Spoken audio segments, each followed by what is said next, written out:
cycle. What is this? Water cycle. In water cycle, do you know what is water cycle? Actually, we have learned what is water cycle.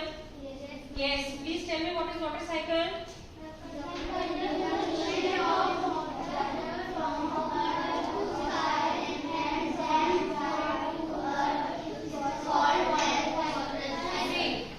This water is being moved from this sphere to this, and again it is coming down to earth. This is known as what? This is the cyclic movement of water.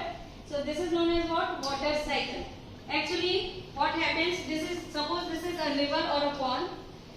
When sunlight comes to this water, it gets heated up, and water in the form of, after heating, it gets converted into vapors. The process is known as what? Evaporation. As the water vapor goes up, it forms cloud.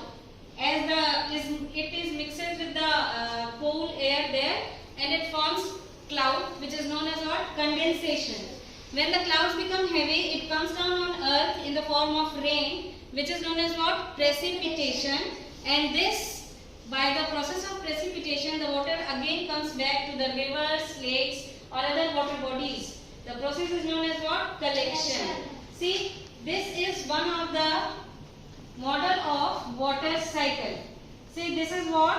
It is a polythene bag. We are going to conduct one experiment with the help of this, right? This is having what? This is showing you what? Water body.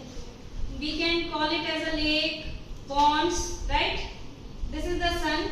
This sun rays is coming down to earth, and it is heating up, forming the water vapors.